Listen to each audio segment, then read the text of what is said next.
2019, over 200 climbers formed a single line near the summit of Mount Everest. A traffic jam. At 8,800 meters, you are standing in what is known as the death zone. Above this altitude, your body is actively dying. Every breath is a fight. Every minute, your oxygen-starved brain makes worse decisions. The official reports from that day cite overcrowding. But the photographs told a different story. They showed a funeral procession, waiting its turn. And here is the paradox. We have never been better equipped to climb this mountain. Your jacket is made of space-age materials. You have a satellite phone that can call anywhere on Earth. Your oxygen system is a lightweight marvel compared to the steel tanks Edmund Hillary and Tenzing Norgay carried in 1953. They face the unknown. You face a queue. So how did we get here? How did the world's highest peak become the world's highest traffic jam? To understand, you have to follow the money. In the spring of 2019, the government of Nepal issued a record 381 permits to foreign climbers. Each permit costs $11,000. That's before paying for guides, oxygen, food, or equipment. It's over $4 million in permit fees alone for a single 3-month season. Now think about what that means. The mountain has become a business, a very profitable one, and businesses need customers. The official story is that all climbers are vetted for experience, but the records are not public, and the stories from the guides tell a different tale. They speak of clients who have never used an ice axe before arriving in Nepal. People who believe that $75,000 buys them a ticket to the summit, regardless of skill. They are not climbers. They are passengers. This is the part nobody discusses openly. The technology has become a trap. The advanced fabrics, the satellite forecasts, the improved oxygen masks. They don't just make climbing easier, they create an illusion of safety. They allow people to push themselves into situations their skills cannot get them out of. They get you higher, faster, and closer to the breaking point. So we return to that line of 200 people. A line of clients and guides, all breathing finite oxygen from a tank, all watching the clock. The official cause of death for many who perished in 2019 was exhaustion.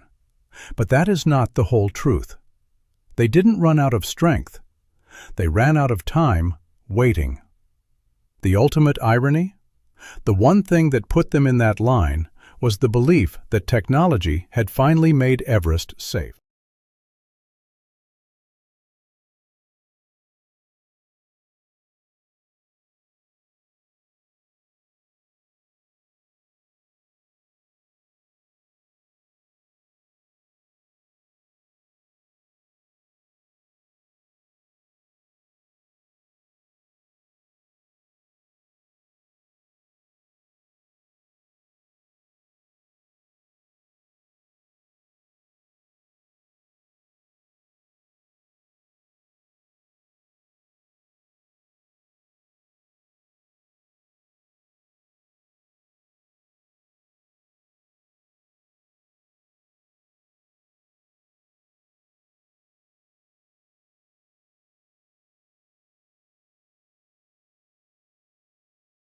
Had finally made Everest safe. This is a powerful illusion, one that draws more and more people to its icy slopes each year. You see, the mountain itself has not changed. Its dangers remain constant, even as our tools evolve. Think about what that really means. The thin air, the brutal cold, the sudden storms, they are still there. Only now, more people are willing to face them. For a price. In 1996, a year etched into Everest's history, 8 climbers died in a single storm. That event, chronicled in John Krakauer's book Into Thin Air, revealed the inherent fragility of human life at extreme altitudes. It exposed the stark reality that even the best equipment offers no guarantee. Yet, the lessons seemed to fade. The mountain kept calling. And here's where it gets interesting. After 1996, the climbing industry adapted. Gear became lighter. Weather forecasting improved. Satellite phones made communication almost instantaneous. You could now call home from the death zone. This gave climbers a false sense of control, a feeling that they could manage the uncontrollable. But the mountain does not negotiate. It simply waits. Consider the numbers. In the early 2000s, the average number of successful summits per season began to climb steadily. By 2018, over 800 people reached the top. This was an unprecedented surge. The permits, as you know, kept flowing from the Nepalese government, each one a golden ticket, generating significant revenue. But nobody questioned the capacity of the mountain itself. The infrastructure on the mountain, the fixed ropes, the camps, they remained largely the same. And now pay attention to this. Climbing Everest requires immense physical and mental fortitude. It demands years of experience in high-altitude mountaineering. Yet a new breed of client climber emerged. These individuals often lacked the fundamental skills. They relied entirely on their Sherpa guides. They paid for a summit, not for the journey. It's like paying to be driven to the finish line of a marathon. It defeats the purpose. Many of these new climbers could not even manage their own oxygen systems. They needed their guides to adjust masks, monitor flow rates. This is a critical detail, because every second a guide spends tending to a client's basic needs is a second not spent observing the mountain or managing their own survival. And here's the part nobody talks about. The official reports rarely mention the pressure on the Sherpa guides. These are the unsung heroes. They fix the ropes, carry the loads, set up the camps. They literally pave the way for paying clients. They earn a living, often for their entire village, by taking these risks. But what happens when their clients are unprepared?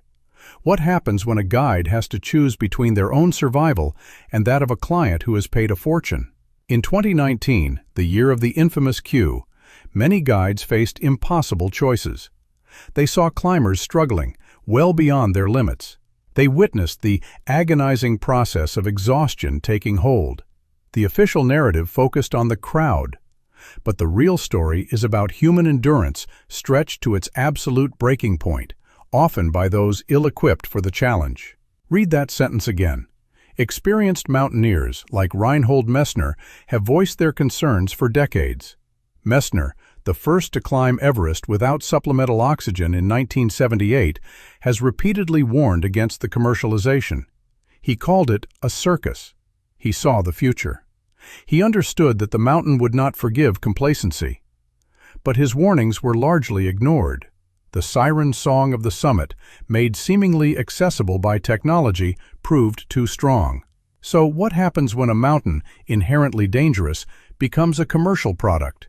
What happens when the illusion of safety, bought with advanced gear and hefty fees, overshadows the stark reality of 8,848 meters of ice and rock? You are left with a system where the very tools meant to protect can, ironically, lead to greater peril. Because the mountain doesn't care about your technology. It cares about your readiness. And what happens when that readiness is simply not there?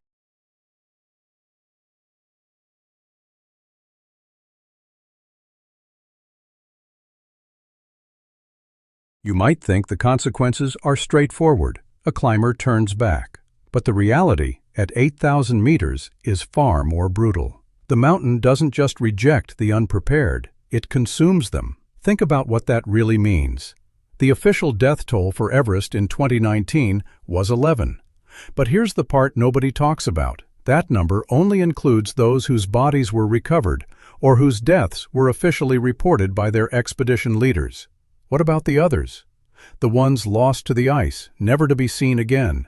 The ones whose disappearance was quietly overlooked. The true number is higher, much higher. For decades, the climbing community prided itself on self-reliance, small teams, minimal support.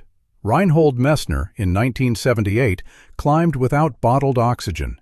He proved it was possible. But now you see a different approach, a commercial approach. This approach encourages an almost childlike dependence on others. Your Sherpa guide carries your gear. Your Sherpa guide fixes your ropes. Your Sherpa guide even cooks your food. You are paying for a service, But what happens when that service is stretched to breaking point? What happens when the very people you depend on are pushed to their limits, not by the mountain, but by the sheer volume of clients? The Nepalese government in 2019 issued 381 permits. Each permit means a client. Each client needs at least one Sherpa, often more. Now, do the math. You are looking at hundreds of people on the mountain at once, all breathing, all movingly, all creating bottlenecks. It becomes a logistical nightmare. And here's where it gets interesting. The same technology that promises safety also enables this over-commercialization. Satellite communication means you can book a trip from your living room with minimal prior experience. Advanced weather forecasting gives a precise summit window. Everyone aims for the same few days. This creates the gridlock, a traffic jam at the top of the world. Imagine being stuck in a queue, not on a highway, but on a knife-edge ridge, with gale-force winds and temperatures plummeting to -40 degrees Celsius. Every minute counts. Every second, your body is consuming itself. Your brain, deprived of oxygen, makes mistakes. Small mistakes become catastrophic at that altitude. The official reports often cite exhaustion or altitude sickness as causes of death. But these are symptoms, not the root cause. The root cause is a system that prioritizes profit over safety. A system that allows inexperienced climbers to attempt the summit, often with insufficient support. Consider the fixed ropes. They are essential for safety in many sections. But who maintains them? Who ensures they are correctly anchored? The Sherpas. Always the Sherpas. They are the backbone of the entire operation, yet their concerns are often ignored. Their warnings go unheeded. In 2019, many Sherpas expressed serious concerns about the number of climbers. They spoke of bottlenecks forming at the Hillary Step, a notoriously difficult section near the summit. These warnings were dismissed. The permits had been issued. The money had been collected. The show had to go on. And now pay attention to this. What if the very act of making Everest accessible has made it more dangerous? What if the improvements in gear and forecasting have simply encouraged more people to put themselves in harm's way? You are not climbing a mountain anymore. You are entering a lottery. A lottery where the stakes are life and death, and the odds are getting worse. We have better equipment, more experience, yet the death rate remains stubbornly high. This paradox points to a deeper issue. It points to a fundamental misunderstanding of the mountain itself. Everest is not a theme park ride. It is a force of nature. It demands respect. It demands readiness. And if you lack either, it will show you no mercy. The official narrative focuses on individual choices. But the system itself, the commercial machine, is the true culprit. It creates an environment where those individual choices become deadly. So what happens when the very industry designed to get you to the top inadvertently creates conditions that make it impossible to get back down alive?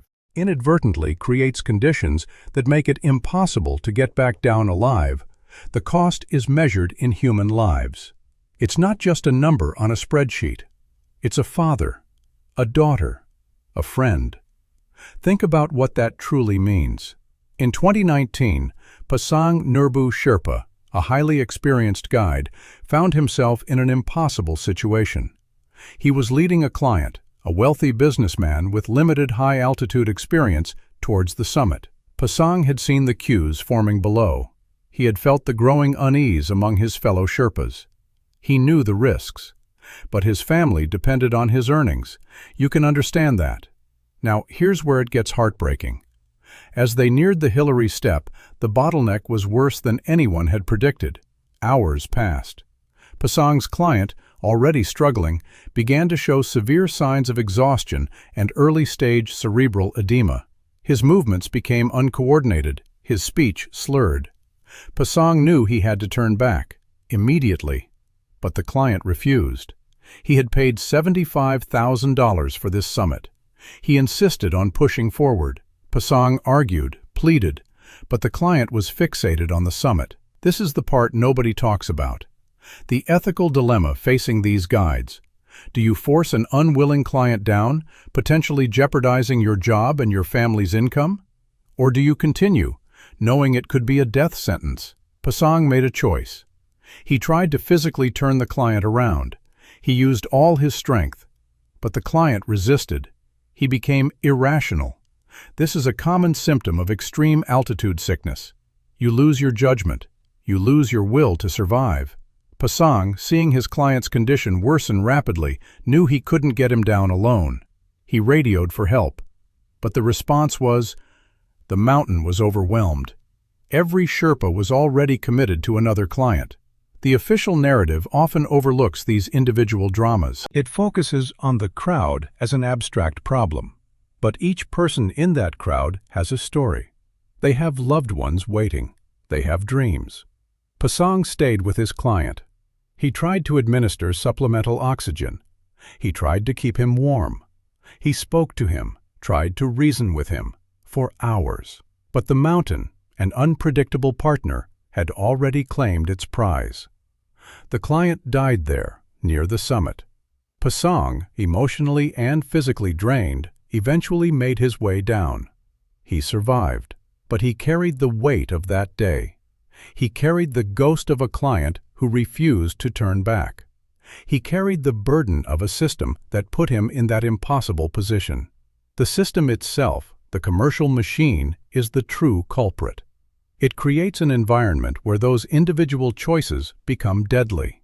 So what happens when the very industry designed to get you to the top inadvertently creates conditions that make it impossible to get back down alive? Pasang Nurbu Sherpa still guides, but he sees the mountain differently now. He sees the profit margins, he sees the queues, and he sees the faces of those who will never return. And you have to wonder, what does that do to a person's soul? What does it do to the mountain itself?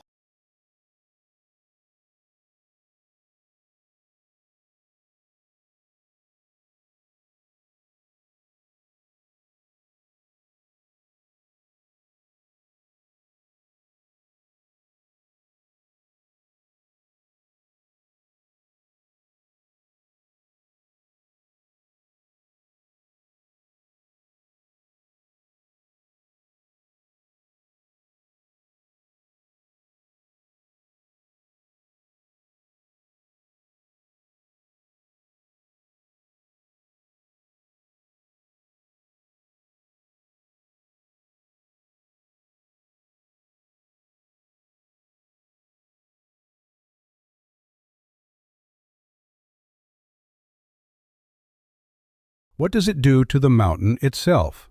The question hangs in the thin, cold air. You might think the damage is only to our own souls, to our ideals of exploration. But the mountain is bleeding. Not metaphorically. The Khumbu Glacier, the very foundation of base camp, is thinning by nearly a meter every year. Think about what that means. The ground beneath this city of tents is disappearing. The icefall doctors, the elite Sherpa team who navigate the treacherous Khumbu icefall each season, now report changes their fathers and grandfathers never witnessed. Crevasses appear overnight. Seracs, towers of ice the size of, collapse without warning. The mountain is becoming more unstable, more unpredictable. And here is the part nobody wants to admit. Our presence is accelerating it. Thousands of pounds of human waste, left behind equipment, and even the black carbon from generators and stoves. It all darkens the ice, making it absorb more sunlight, making it melt faster. We are not just visitors here. We are a geological force. The official reports talk of permits and regulations.